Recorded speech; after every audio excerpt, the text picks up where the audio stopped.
Okay, so last lecture में हम लोग ने, if you remember, partners and their relation we start from section number 22 से लेके सेक्शन नंबर 25, 22 से 25 चार सेक्शंस पढ़े थे। फिर उसके बाद में extent and limitation of the liability section number 26 से लेके सेक्शन नंबर 31 तक हम लोग ने पढ़ा था। 31 लास्ट पढ़ा था, विसल ब्लोइंग पढ़ा था हम लोग ने। आई होप आपने ये रिवाइज किया होगा। जस्ट आई एम आस्किंग, मेरे लिए पूछ रहा हूँ, खाली मेरे तसल्ली के लिए, मेरे सेटिस्फेक्शन के लिए, किसी को कोई डाउट है ये सेक्शंस में? दो हम लोग ने कल जो दो कॉन्सेप्ट पढ़े, कोई भी सेक्शन में किसी को कोई डाउट है बच्चों, कोई क्वेरी है? आपने रीड किया रहेगा, नहीं समझा ऐसा कुछ? ठीक है, तो आप लोग ना बोल रहे हैं तो आज हम जो सबसे लास्ट पार्ट है उसके ऊपर जाएंगे। एंड मोस्ट प्रोबेबली आज अपना इसका क्या बोलते हैं, एलएलपी का लास्ट लेक्चर है। एलएलपी आज खत्म हो जाएगा अपना। बोलेंगे आई सर इतना सारा आज पढ़ने का अपने को? यस। चलो, तो फाइनेंशियल डिस्क्लोजर, ये ऑलरेडी हम लोग ने पढ़ा होगा। What is a disclosure? Disclosure मतलब क्या? तो सिंपल सा मीनिंग है कोई चीज बताना, कोई चीज दिखाना। What is a financial disclosure? It is nothing but, ये हमारे अकाउंट से रिलेटेड है। ये हमारा अकाउंट से रिलेटेड है। अभी हम लोग बिजनेस कर रहे हैं, बराबर है? बिजनेस कर रहे हैं, बिजनेस का प्रोग्रेस अपने को कहां से मालूम पड़ेगा? We are doing business, business का प्रोग्रेस कहां से मालूम पड़ेगा? फटाफट फटाफट रिप्लाई दो आप। CA,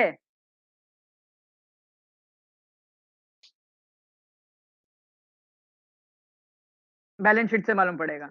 very good, balance sheet से मालूम पड़ेगा। बैलेंस शीट फाइनेंशियल पोजीशन बताता है, बट उसका जो इनकम स्टेटमेंट है, अरे बच्चों ये आपने कुछ वर्डिंग सुना है?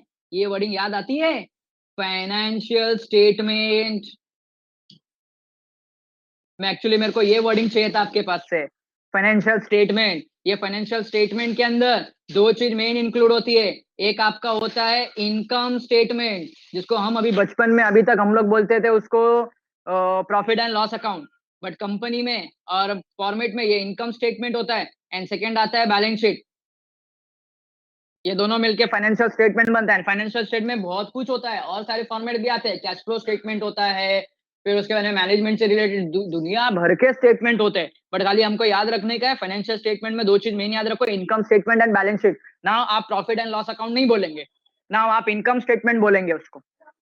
As you grown up and now you are dealing in companies, तो कंपनी में प्रॉफिट एंड लॉस अकाउंट नहीं होता, कंपनी में इनकम स्टेटमेंट होता है। इनकम स्टेटमेंट से सब मालूम पड़ता है। तो बच्चों, लाइक अगर मैं एग्जांपल दूं तो पार्टनरशिप फर्म। अच्छा, पार्टनरशिप फर्म को कंपनी का पार्टनरशिप फर्म को फर्म का प्रोग्रेस किसी आउटसाइडर को बताने की जरूरत होती है क्या? दे नीड टू पब्लिश और एल समथिंग उनके बुक्स ऑफ अकाउंट्स? नो। लेकिन यहाँ पे एक जो कंपनी है, कंपनी को अपने फाइनेंशियल स्टेटमेंट, कंपनी को अपने एनुअल अकाउंट्स क्या करने पड़ते हैं? आरओसी को सबमिट करने पड़ते हैं। सिमिलरली जो अपने एलएलपी है, एलएलपी को भी अपने बुक्स ऑफ अकाउंट्स किसको शो करने पड़ते हैं? तो उसके रजिस्ट्रार को, पर्टिकुलर रजिस्ट्रार को। उनके पर्टिकुलर रजिस्ट्रार को क्या करने पड़ते हैं? शो करने पड़ते हैं, बताने पड़ते हैं। बिकॉज ये क्रिएटेड बाय लॉ है, इसको क्रिएट किया है। तो सिंपल सी बात है, जिस अथॉरिटी ने क्रिएट किया है उसको तो अपने बिजनेस के बारे में सब बताना पड़ेगा। ठीक है, चलो अभी देखते हैं इसके अंदर क्या है। तो maintenance of books of accounts, other records and audit. What is the audit? Audit is nothing but it is a verification, जो आप फ्यूचर में करोगे। आप फ्यूचर में करोगे ऑडिट। इसका सेक्शन 34, सेक्शन 34 सबसे पहला पॉइंट है prepare books of accounts. It is nothing but our accounting. क्या ये? अकाउंटिंग। तो इसके अंदर कुछ ज्यादा पॉइंट नहीं है, सिंपल सा पॉइंट है। क्या क्या पॉइंट है इसके अंदर देखो। लॉ बनाने वाले में इसको तोड़ तोड़ के बनाया। प्रॉपर बुक्स ऑफ अकाउंट होना चाहिए, relating to affair of each year. Affairs बोला मतलब वर्किंग या बिजनेस ट्रांजैक्शन। सिंपल मीनिंग है बिजनेस ट्रांजैक्शन, जो भी ट्रांजैक्शन है वो हर साल का भी। फॉर एग्जांपल हम अकाउंट्स बनाते हैं, हम प्रॉफिट एंड लॉस अकाउंट बनाते हैं, बैलेंस शीट बनाते हैं, हम 5 साल का नहीं बनाते। We prepare each year, each financial year. And ये जो फाइनेंशियल ईयर होता है ये एक एक साल में डिवाइड होता है। अगर आपको याद होगा अकाउंटिंग पीरियड, आपने किधर पढ़ा होगा अकाउंट्स में, बेसिक में, accounting period is divided into one year, हर साल में डिवाइड होता है, और हर साल में क्या करना पड़ता है, बुक्स ऑफ अकाउंट प्रिपेयर करनी पड़ती है, ये अपने को स्टेटमेंट बनाना पड़ता है। तो affairs of each year, its existence मतलब बिजनेस चालू है, एग्जिस्टेंस मतलब क्या, बिजनेस चालू है, ऑन कैश बेसिस और एक्रूअल बेसिस, ये समझाने की जरूरत नहीं है। कैश बेसिस मतलब बोला मतलब ट्रांजैक्शन कब रिकॉर्ड होंगे, when the cash is actually received और एक्चुअली पेड, एक्चुअली रिसीव्ड और actually paid. And accrual basis बोला मतलब व्हेन दे इनकर्ड, जब एक्सपेंस इनकर्ड हुआ तो रिकॉर्ड करने का, जब इनकम ड्यू हो गया या इनकम अपने को मिलने वाला या ये ड्यू हो गया, फाइनल हो गया, तब उसको रिकॉर्ड करने का। एक्चुअल कैश रिसीव्ड और actual cash paid, it is immaterial, वो हमको उससे कोई लेना देना नहीं है एक्रूअल बेसिस पे। मैंने बराबर बोला बच्चों, cash basis and accrual basis, यही है ना, बराबर बोला मैंने कॉन्सेप्ट। देखो मैंने अकाउंट्स पढ़ा है नहीं, अकाउंट्स मेरे को आता नहीं है, जस्ट बेसिक थिंग्स आपको बता रहा हूँ। ओके ठीक है, thank you. And it must be according to double entry system. देखो आपने सिंगल एंट्री सिस्टम भी पढ़ा है, लेकिन single entry system it is also called as incomplete method of accounting.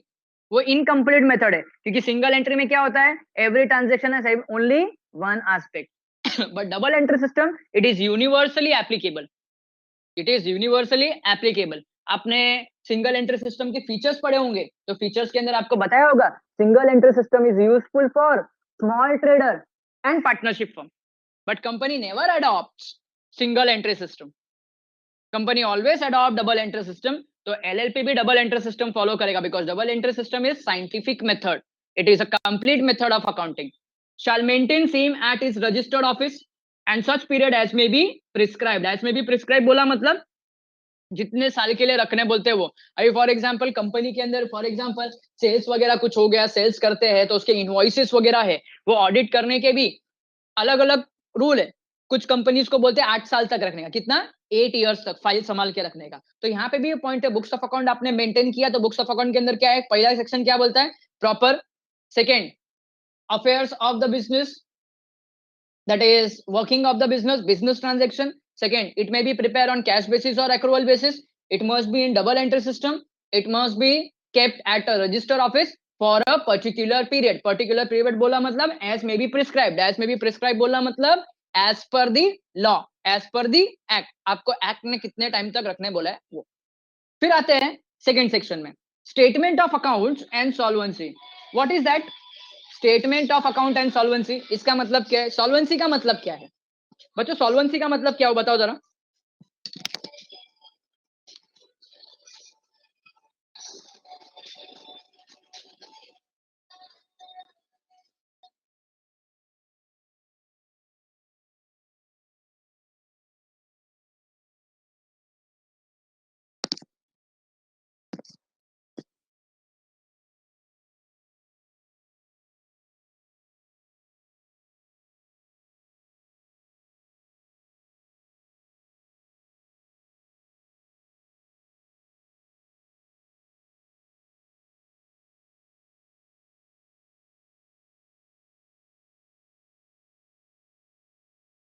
तो my dear friend, solvent person बोला मतलब क्या होता है, सॉल्वेंट पर्सन बोला मतलब when assets are more than liabilities. Okay, very good. Possession of assets. Yes, yes, very good, very good. Perfect, perfect students. Very good. Means I can say that if my assets are more than my liabilities, then I'm able to meet my liabilities. मैं liability actually pay कर सकता है. Yes, I can pay. मेरे पास enough asset है. तो similarly वही point यहाँ पे बोला है कि statement of account and solvency के अंदर पॉइंट ये है कि एलएलपी को, एवरी एलएलपी को, हर एक एलएलपी को with in a period of 6 months from the end of each financial year, end of each financial year. Sir ये क्या पॉइंट है, आई फॉर एग्जाम्पल अभी 31 मार्च को अपना फाइनेंशियल ईयर एंड होता है, तो इसे 6 मंथ काउंट कर लो ना, क्या आता है, 30 सितंबर आता है। 30 सितंबर के अंदर मेरे को क्या सबमिट करने का है, तो ये स्टेटमेंट ऑफ सॉल्वेंसी। क्यों, ये शो करने के लिए, क्यों क्यों क्योंकि ये बताना पड़ेगा कि ना LLP has enough asset to meet its liability. Okay आगे।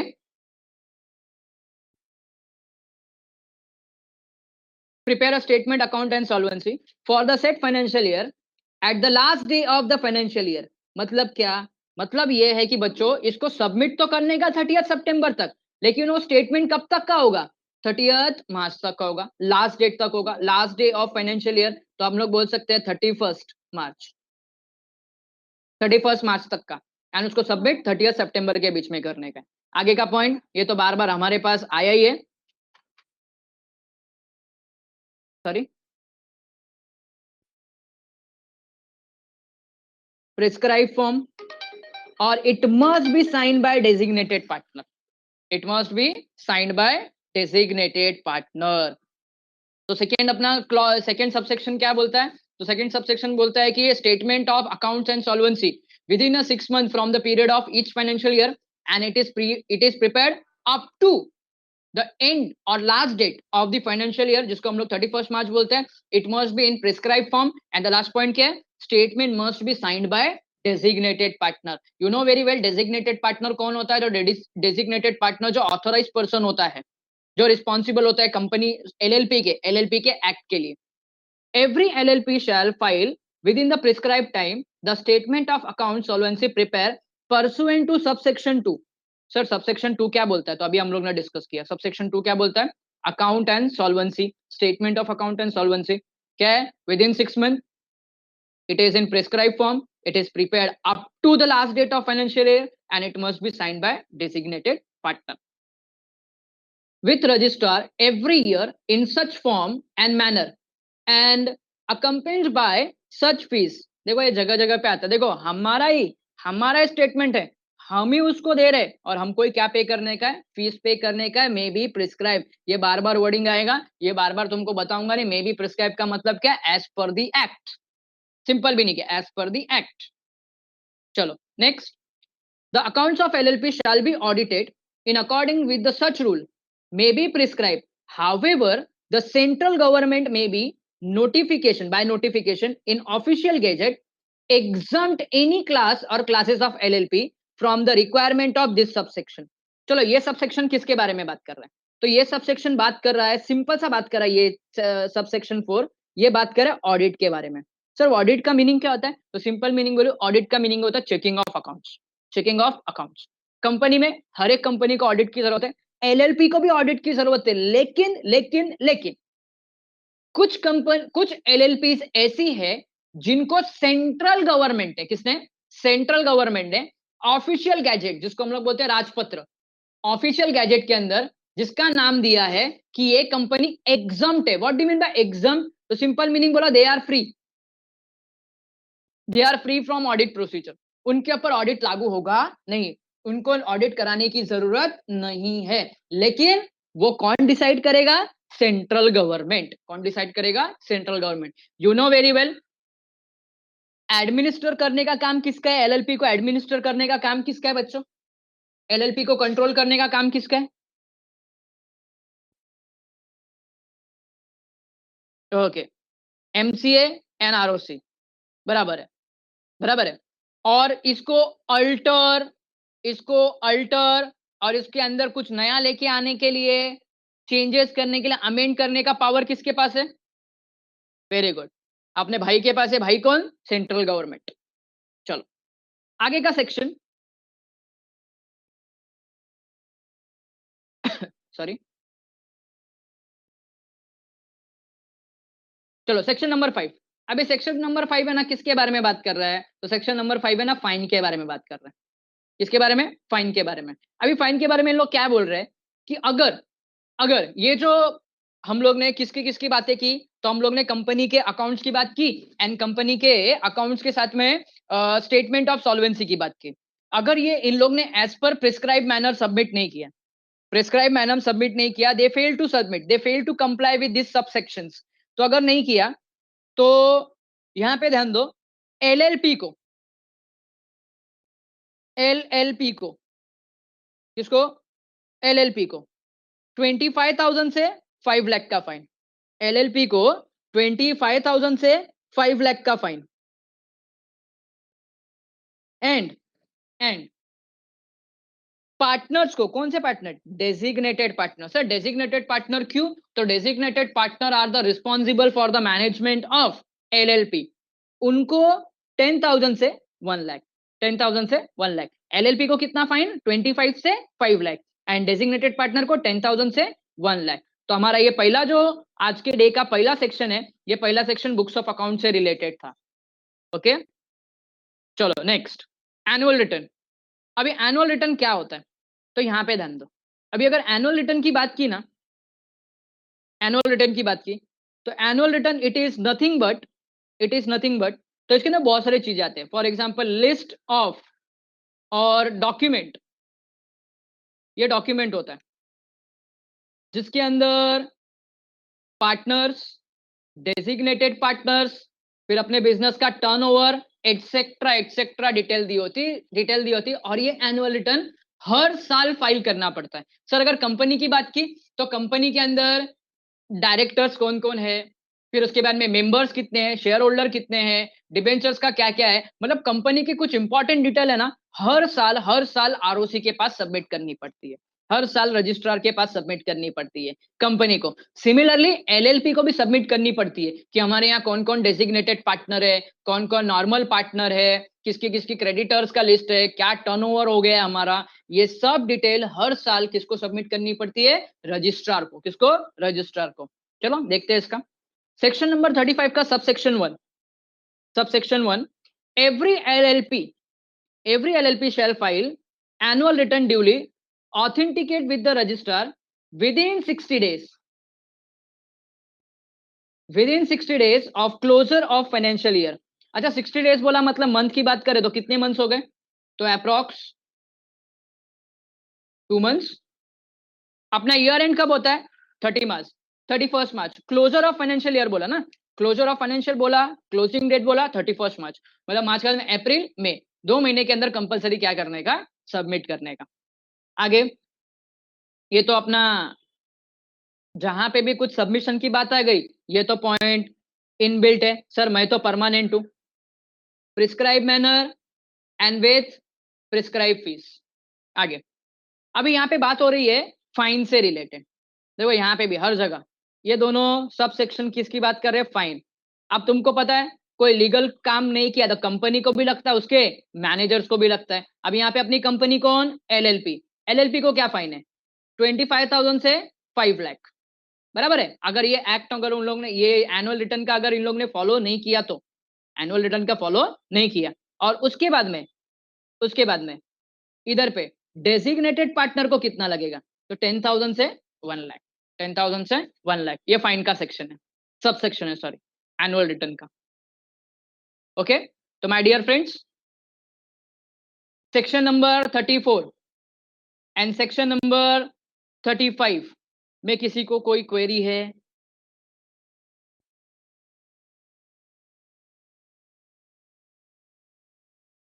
देखो अगर तुम लोग ऐसा बोलते हैं ना, मन रखने के लिए बोलते रहेंगे कि सर को खाली ऐसा बोलने का, सर को क्या पता ही नहीं चलेगा, तो बेटा आप बहुत गलत हो। अगर कोई भी क्वेरी है तो इमीडिएट पूछो, मैं आपके ऊपर भरोसा करके आगे बढ़ रहा हूँ। आप नो बोल रहे हैं सर हमको क्वेरी नहीं है, तो मैं आपके ऊपर ट्रस्ट कर रहा हूँ, इसके लिए मैं आगे बढ़ रहा हूँ उधर पे। चलो अब आता है आपका फेवरेट, कन्वर्जन इनटू एलएलपी, जो कि ऑलरेडी हम लोग ने देखा था। अच्छा माय डियर फ्रेंड्स, अगर आपको याद होगा तो इसके अंदर हम लोग ने कुछ शेड्यूल्स पढ़े थे। अब मेरे को नहीं चाहिए क्या किधर का ये होता है, इससे रिलेटेड कौन कौन से शेड्यूल्स है? इससे रिलेटेड कौन कौन से? Okay very good, schedule 2, schedule 3 and 4। Very good. तो हमको section number 55, section number 56, section number 57, ये तीनों में हमको पढ़ने का है। क्या पढ़ने का है? कन्वर्जन। क्या पढ़ने का है? कन्वर्जन। चलो, तो कन्वर्जन के अंदर अ फर्म में convert into LLP according to the provision of this chapter and second schedule and conversion from private company LLP में कन्वर्ट हो सकती है थर्ड शेड्यूल में। एन अनलिस्टेड पब्लिक कंपनी में convert into LLP according to provision of this chapter and fourth schedule. तो मतलब यहां पे अगर मैं कुछ समरी निकालू, इधर मैं समरी लिख रहा हूं फ्रेंड्स, इधर समरी लिख रहा हूं। अभी समरी के अंदर ये पॉइंट है, अगर किसी फर्म को कन्वर्ट होने का है, ये कन्वर्ट होने वाला है, convert from.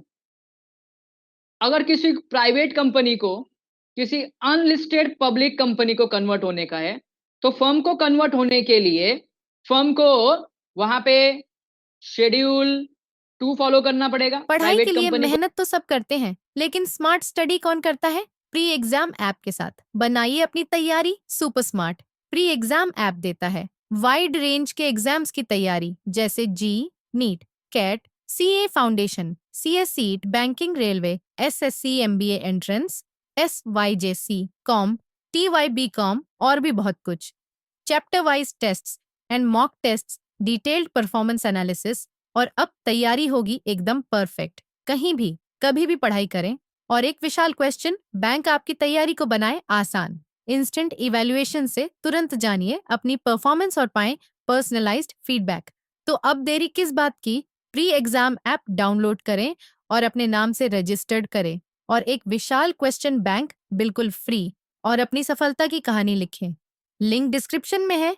Pre exam app smart 2 follow तैयारी का करना साथ। पड़ेगा, प्राइवेट कंपनी को शेड्यूल 3 फॉलो करना पड़ेगा, एंड अनलिस्टेड पब्लिक कंपनी को शेड्यूल 3 फॉलो करना पड़ेगा। और इसके सेक्शंस क्या क्या है? तो इसके सेक्शंस है सेक्शन 55, 56 एंड 57। मतलब उनको इसके प्रोविजंस फॉलो करने पड़ेंगे कन्वर्जन से रिलेटेड। फर्म को कन्वर्ट होने का है तो सेक्शन 55 शेड्यूल 2, प्राइवेट कंपनी को section 56 schedule 3, and unlisted public company को section 57 and sorry section 57 and schedule 3।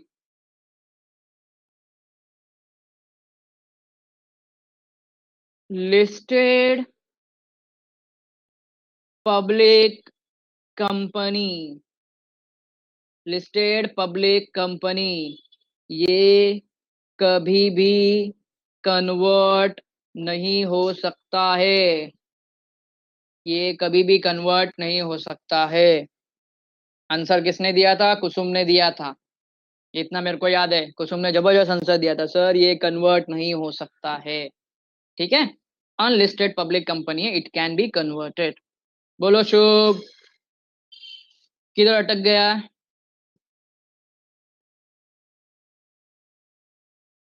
चलो फिर हम लोग आगे बढ़ते हैं। क्या आगे बढ़ते हैं? Registration and effect of conversion.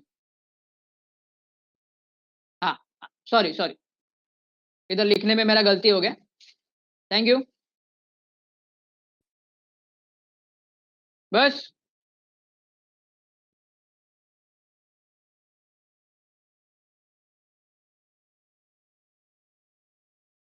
This chapter बोला, मतलब यहाँ पे देखो कैसा होता है ना, जो लॉ होते हैं ना, लॉ। अब जैसे मैं अगर एक बात बोलूँ, तो आपने अभी तक टेक्स्ट बुक आपकी पढ़ी होगी, वो टेक्स्ट बुक के अंदर क्या होता है?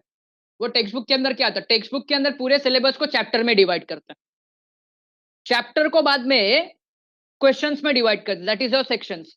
सेक्शंस को पॉइंट में डिवाइड करते हैं, उसको हम लोग क्या बोलते हैं? उसको हम लोग सब सेक्शन बोलते हैं। सब सेक्शन को उसके बाद में किस में डिवाइड करते हैं? तो सब सेक्शन में डिवाइड करते हैं, सब सेक्शन को डिवाइड करते हैं फिर क्लॉजेस में। वैसे यहाँ पे भी है, यहाँ पे पूरे एक्ट को एक अलग अलग पार्ट में डिवाइड किया, that part is known as chapter, उसको चैप्टर बोलते हैं। और शेड्यूल मतलब क्या होता है? यूजुअली जो शेड्यूल होता है ना, वो शेड्यूल के अंदर आपको आपको कौन कौन से फॉर्म भरने होंगे। जैसे अगर मैं बात करूं, तो आपने इधर आपके कंपनीज एक्ट में पढ़ा होगा शेड्यूल 6 करके, पढ़ा है कुछ ऐसा? शेड्यूल 3 पढ़ा है कि शेड्यूल 6 पढ़ा है कंपनी अकाउंट के अंदर?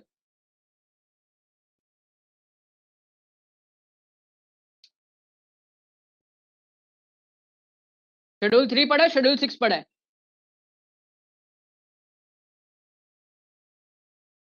ठीक है, जाने दो। वो जो भी शेड्यूल है, वो शेड्यूल के अंदर आपको वो शेड्यूल के अंदर आपको आपके income statement and balance sheet का फॉर्मेट बताए, income statement and balance sheet का फॉर्मेट बताए। तो शेड्यूल्स के अंदर क्या होता है ना, यूजुअली शेड्यूल्स के अंदर फॉर्म्स वगैरह होते हैं। Okay Utkarsha, thank you. Schedule 6, schedule 3 इसके अर्लियर था वो। चलो कुसुम, नाउ क्लियर बेटा?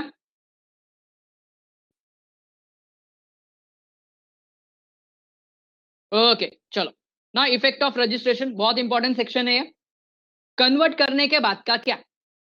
ना हम लोग कन्वर्ट तो कर दिया, हम लोग ने कन्वर्ट तो कर दिया, कन्वर्जन तो हो गया, लेकिन कन्वर्जन होने के बाद क्या?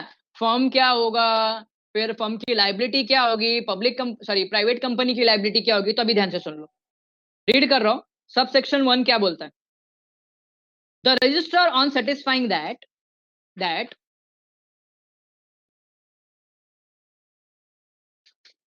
firm, private company, or unlisted public company, as the case may be, has complied with the provision of the various schedule or provisions of the act.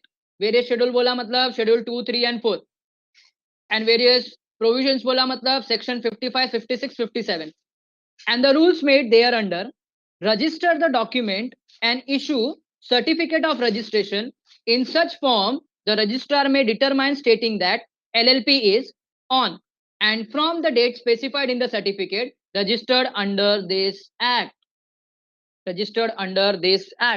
चलो यहाँ पे ध्यान दो, यहाँ पे ध्यान दो। ये क्या सेक्शन, सब सेक्शन 1 क्या बोल रहा है कि सब rules and regulation properly follow कर दिया है, सब एक्ट को कंप्लाई किया है, रजिस्ट्रार सेटिस्फाई हो गया, तो रजिस्ट्रार क्या देगा, सर्टिफिकेट ऑफ इनकॉर्पोरेशन या इनकॉर्पोरेशन सर्टिफिकेट देगा, सर्टिफिकेट ऑफ रजिस्ट्रेशन देगा, ना यार LLP एज रजिस्टर्ड। नेक्स्ट, आगे, ये बहुत इंपॉर्टेंट है sub section. The LLP shall within 15 days of the date of registration inform the concerned registrar or firms of the registrar of companies. Sir ये क्या point है, पूरा पढ़ लेता हूं, ध्यान दो। As the case may be with which it was registered under the provision of Indian Partnership Act 1932 or the Companies Act 1956. Now it is called as 2013. As the case may be about the conversion and the particulars of the LLP in such form and manner as may be prescribed. अभी ये जो बोला है ना, इसको एक थोड़े से पॉइंट में समराइज कर रहा हूं। चलो यहाँ पे ध्यान दो। अभी अपना बिजनेस है, बराबर है, ये बिजनेस है। सपोज ये बिजनेस है, ये बिजनेस में ये भी दोनों का एग्जांपल लेता हूं।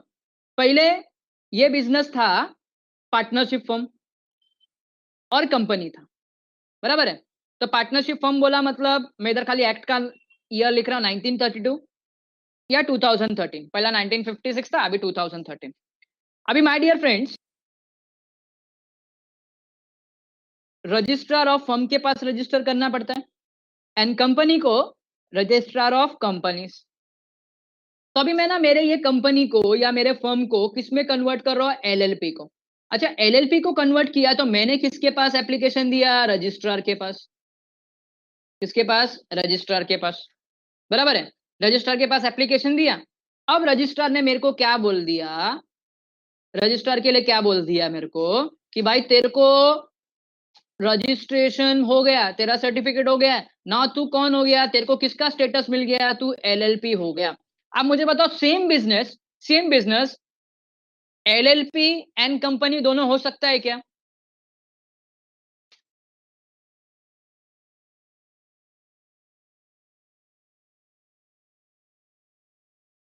चलो, नहीं हो सकता। मतलब अगर एक सिंपल टर्म्स में बोलूं तो मैं खाली बॉयज लोग को क्वेश्चन पूछ रहा, क्रिस, शुभ, फिर उसके बाद में एड्रियन, फिर अपना अन्ना, हितेन, एक साथ 2 गर्लफ्रेंड रख सकते हैं क्या? अगर एक गर्लफ्रेंड को रखने का तो एक के साथ में ब्रेकअप करना पड़ेगा, एम आई राइट? बराबर है। एक साथ में दोनों को नहीं रखते, घर वाली बाहर वाली दोनों साथ में नहीं रह सकते अपने साथ में। अपने साथ में तो कोई एक ही रहेगी। अगर एक को रखने का तो एक के साथ में ब्रेकअप करना पड़ेगा, एक के साथ में तलाक करना पड़ेगा। तो यहाँ पे भी ये पॉइंट है, का रजिस्ट्रेशन मिल गया है, so you have to inform concern authority within 15 डेज। 15 दिन के अंदर उनको इन्फॉर्म करना पड़ेगा कि now your business is converted from partnership firm और कंपनी टू LLP। चलो, ये एग्जांपल देखने के बाद में अब तुम सब सेक्शन 2 पढ़ो। अब मुझे बताओ तुमको समझा कि नहीं समझा। Now you read sub section 2, उसके बाद में मेरे को खाली तुम लोग प्रॉम्प्ट करो, समझा कि नहीं समझा।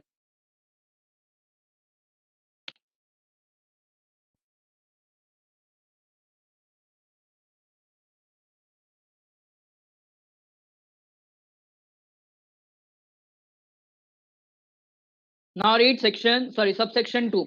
अब मुझे बताओ समझ रहा है कि नहीं समझ रहा है तुमको।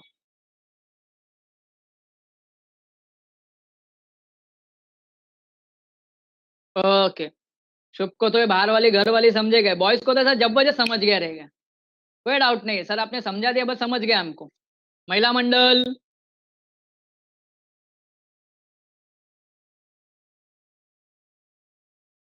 ठीक है, चलो तो आगे जाते हैं। अपॉन सच कन्वर्जन, देखो, upon such conversion the partner of the firm, the shareholder of a private company or unlisted public company, as the case may be, the LLP to which such firm or such company has converted, and the partner of LLP shall be bound by the provisions of the various schedule as the case may be applicable to them. Okay, चलो ये point क्या है?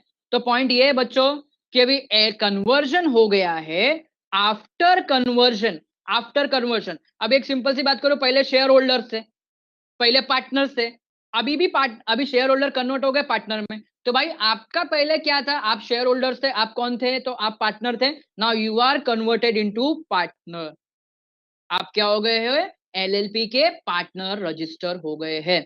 And section 4, subsection 4, upon such conversion and from the date of certificate of registration, the effect of the conversion shall be such specified in various schedule as the case may be.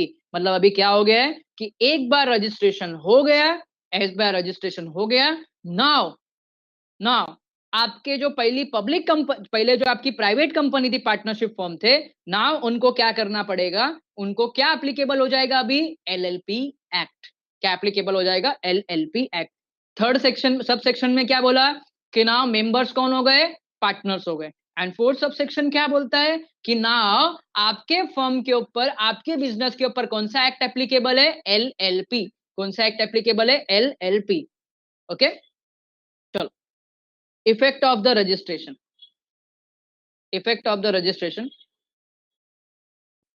notwithstanding anything contained in any other law for the time being in force on and from the date of registration specified in the certificate of registration issued under the various schedule as the case may be, there shall be LLP by the name specified in the certificate of registration registered under this act. अभी ये point क्या है?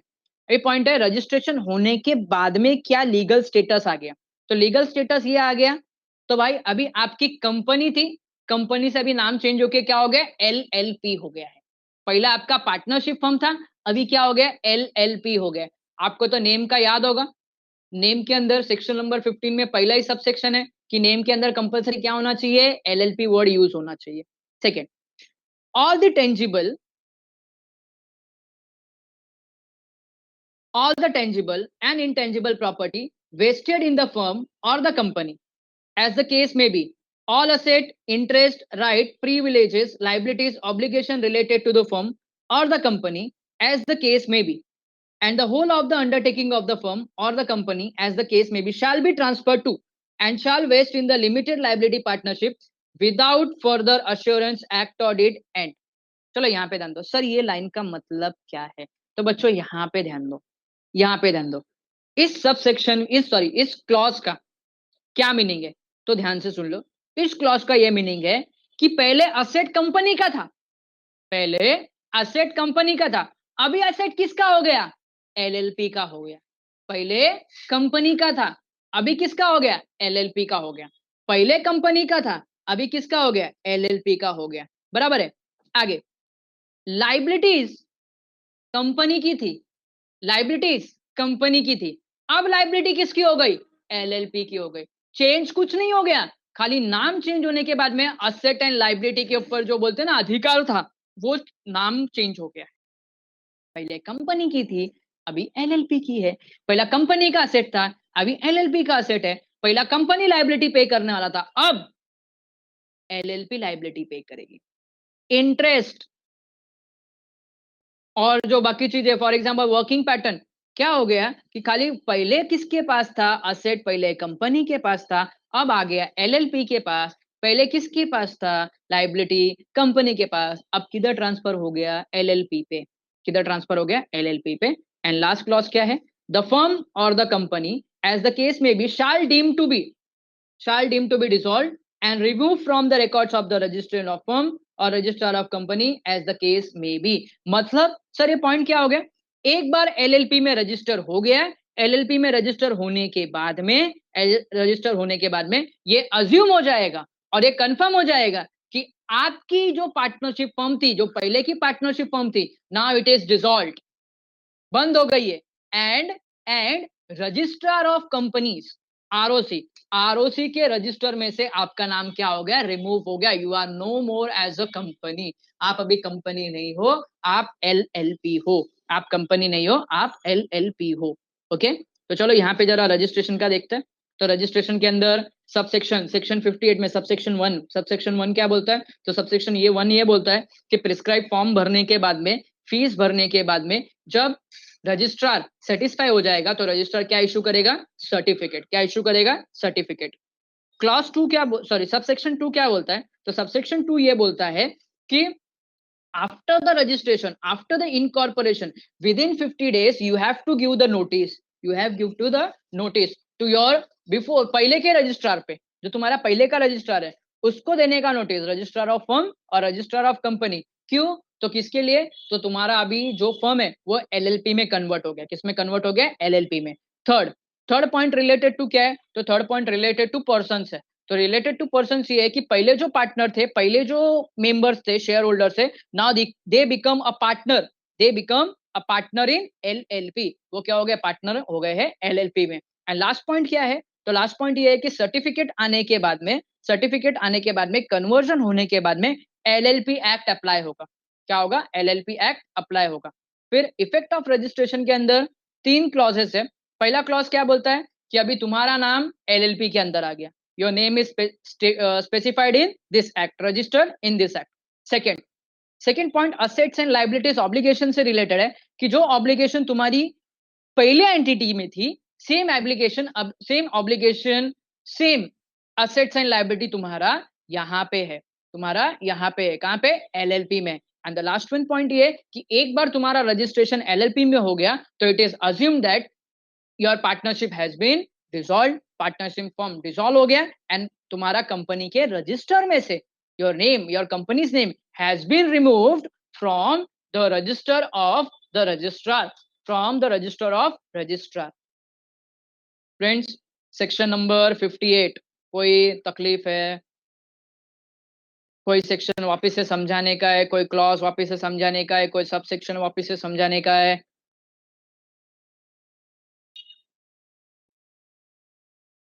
ठीक है, चलो next छोटा सा foreign LLP. ये तो पॉइंट हम लोग ने पढ़ा, फॉरेन एलएलपी। अभी फॉरेन एलएलपी रहने दो, फॉरेन कंपनी रहने दो, इसका सिंपल मीनिंग क्या है, चाहे कुछ भी हो दो, फॉरेन वर्ड आ गया मतलब क्या, it is established, incorporated, registered in foreign country but place of business in India. Place of business किधर है, इंडिया में है। एंड फॉरेन एलएलपी का एक एडवांटेज ये है कि foreign LLP can become a partner, in Indian LLP, India के एलएलपी में पार्टनर हो सकती है। लेकिन अगर मैं एक बात बोलूं तो जो फॉरेन नेशनल्स है, foreign persons can become a partner in partnership firm, partnership firm में उन लोग पार्टनर्स बन सकते हैं।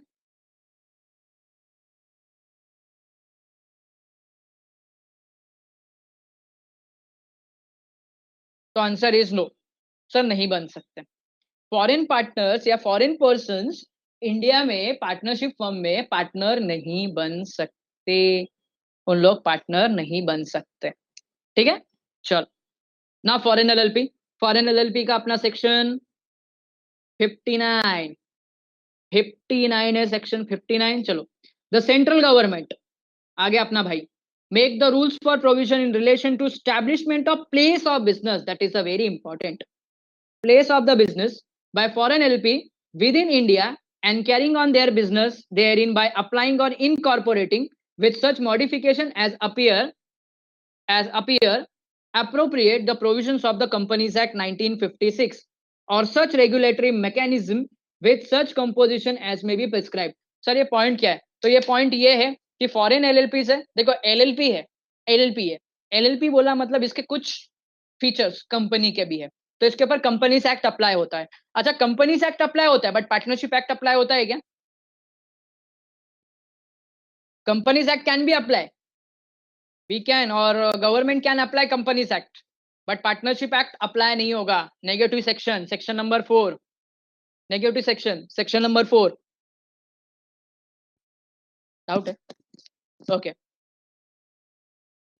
तो पार्टनरशिप एक्ट अप्लाई नहीं होगा, बट कंपनीज एक्ट अप्लाई होगा। अभी जैसे आप अगर एग्जांपल दो, तो अभी फॉरेन कंपनीज है, फॉरेन कंपनीज है मतलब फॉरेन एक्सचेंज है, फॉरेन एक्सचेंज बोला मतलब आरबीआई के कुछ रूल्स अप्लाई होंगे।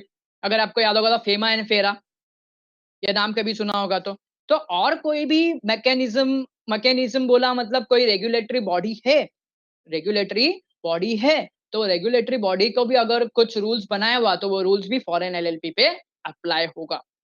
Not only in companies act 1956।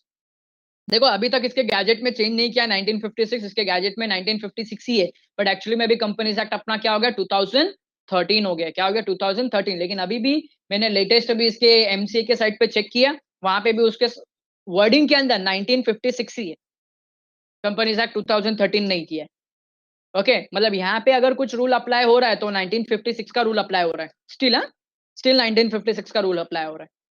Okay, आगे, winding up and dissolution. Sir winding up बोला मतलब क्या, तो आज यहाँ पे वर्डिंग सुन लो तुम, ये वाइंडिंग अप एंड डिसोल्यूशन बोला इसका मतलब क्या होता है। तो ये वाइंडिंग अप बोला मतलब ये एज पर ट्रिब्यूनल होता है,